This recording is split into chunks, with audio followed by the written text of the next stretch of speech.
Well, hello there, and welcome back to another episode of the All Around Growth Podcast. My name is Rob Kaiser, and I am your host.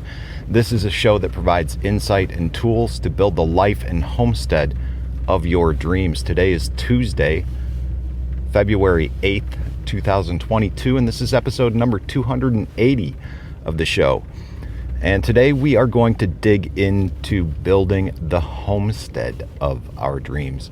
Because over the past week, we've had 3 different episodes as it relates to the homestead. On last Wednesday, episode 276, we had a general homestead update based on the monthly newsletter that is sent out from York Meadow Farm. And then last Thursday, we had an episode number 277 called Winter Preparedness and What Not to Do. Some last minute tips that I would advise against. It's good to be prepared ahead of time. Nothing happened, that was fine, but listen to that show for a chuckle and a lesson. And then yesterday we had a winter market update based on the winter market from last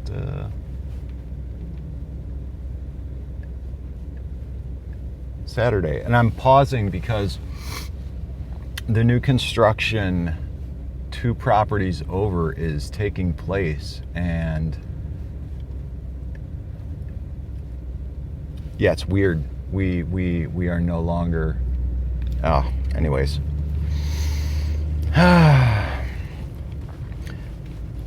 More on that later. That will certainly be homestead centric as well. But, after those 3 homestead episodes, I feel good about that. And I want to get into more of that.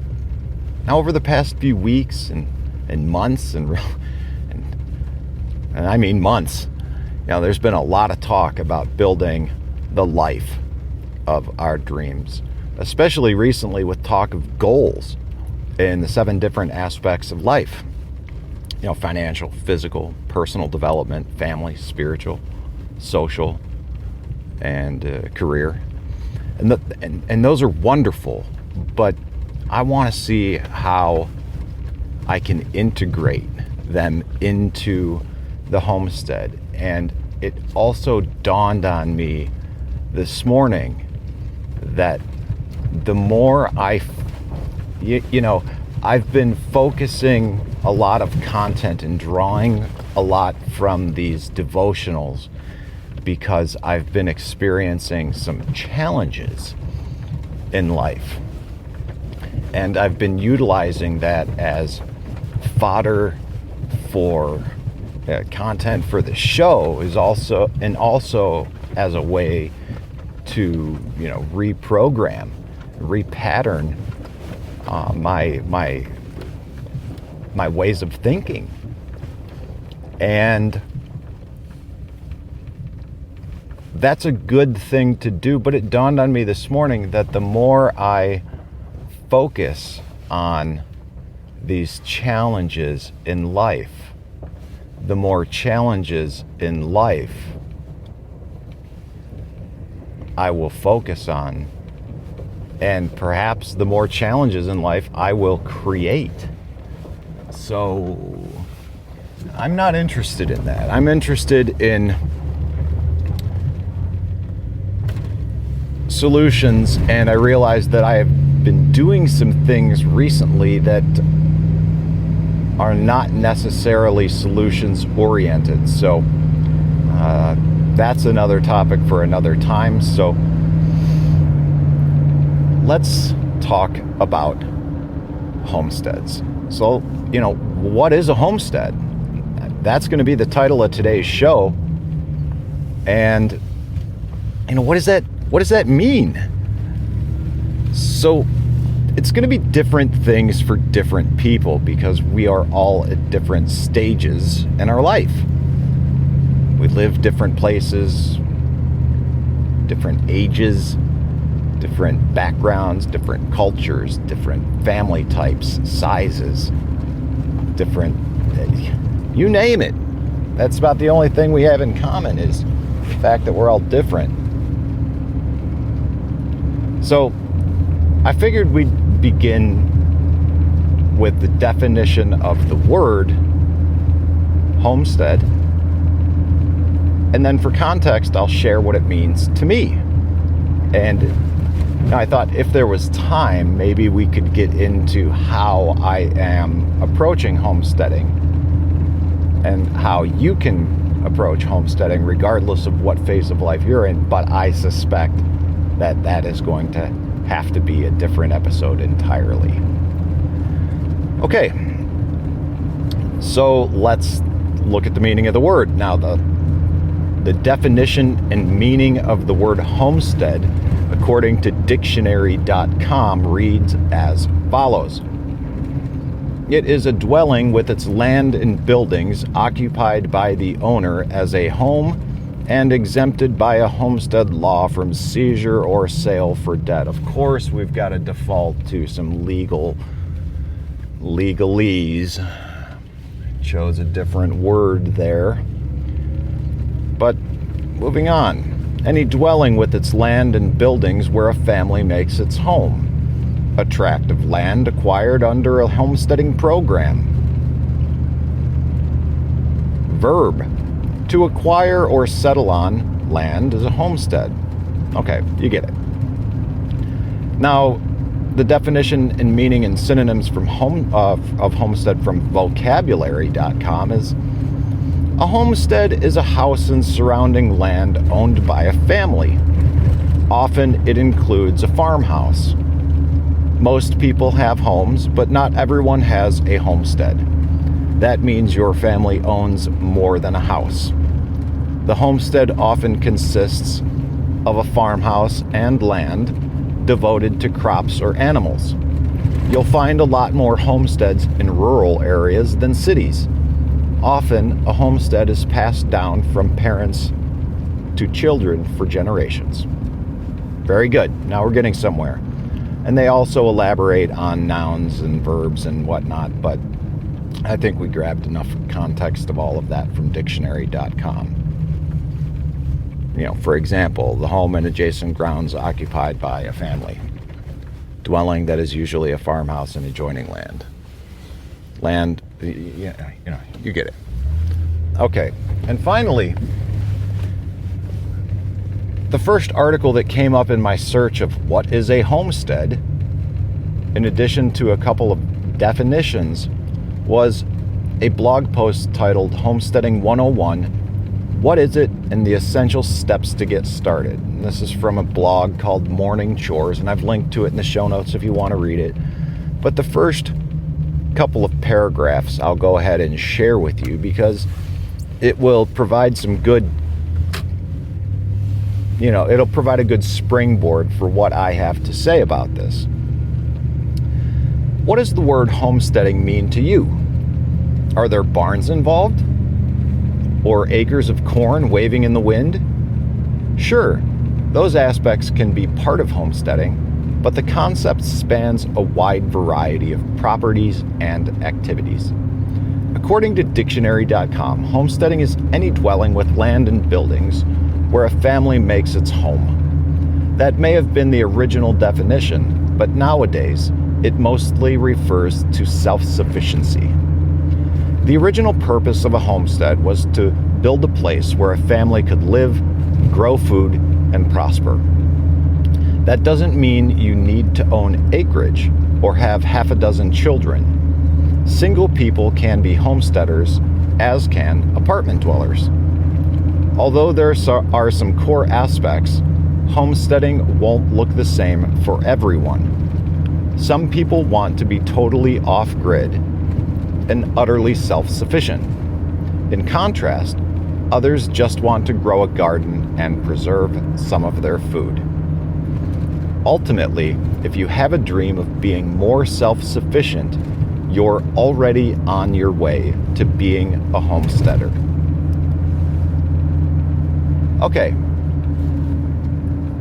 With all of that, the various definitions from dictionary.com, vocabulary, and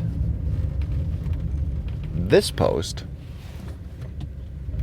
or at least the couple of paragraphs from it. It goes on, and like I said, there's a link to it in the show notes. Go check it out. Shout out to Morning Chores, whoever you are. But the key points in all of this were family, land, the idea of cultivation, cultivating, and self-sufficiency. Now, you can certainly embrace the ideas of homesteading as a single person and in an apartment. And depending on where you are in life, that's where you may be, because that's where I was for a long time when I first got turned on to these ideas of homesteading, self-sufficiency,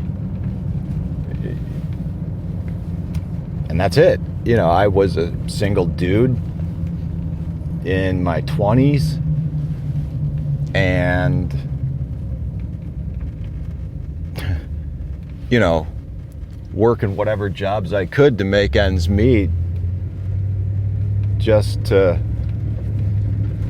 live a life so I could play music, have fun, and whatever. You know, I didn't care about much at all. I was in North Carolina playing old time music, not giving a shit. But that's where the seed was planted. And then I lost my way going down the path of the corporate world. And then I found my way back somehow, because that's how it works. And in my case, homesteading does involve family. But if you're single or you're away from your family or whatever reason, family doesn't necessarily mean or have to mean your immediate family. You know, in church, a lot of people will talk about their church family. So think about your homesteading family.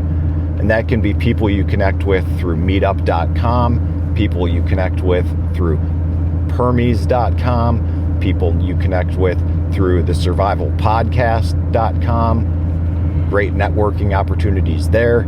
People you can connect with through whatever, you know, the Freedom Cell Network, or whatever local groups that you can find people of like mind that are doing things that you want to do. Help them out, get involved with them, learn skills. They will gladly accept your help, and you will learn things and, you know, make up for the family that we don't have, the 6 kids that we don't have, the land that we don't have. And, you know, if we don't have access to all of this land, we certainly can't cultivate it. But if we are building up our proverbial homesteading family, not only are we cultivating relationships, but we are also developing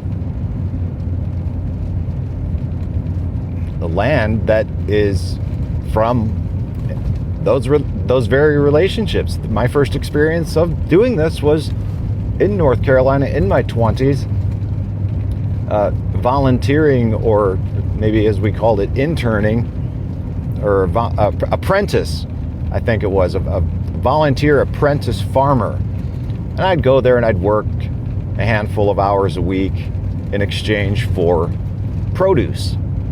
And I got to learn about farming of annual produce, mushrooms, you know, all sorts of things. And that's one way to go about doing it. And all of this, you know, the family, land, cultivating. So let's just, maybe instead of family, let's say relationships, land, and cultivation. You know, that's the trifecta right there. And that is going to get you to self-sufficiency. And I think any of us that are interested in the idea of homesteading and even find ourselves listening to an episode like this that's titled, "What is a homestead?" If we're asking ourselves questions like that, then it's highly likely that we are indeed interested in self-sufficiency. And I don't even care what the reasons are, because what's important to remember as we go along this journey of learning, developing, and cultivating relationships in order to find land that we can further cultivate and grow upon, is that despite all of the differences of opinions that we're going to have with people, when it comes down to the ideas of self-reliance and self-sufficiency, it's also highly likely that you're going to have far more in common with the people you connect with.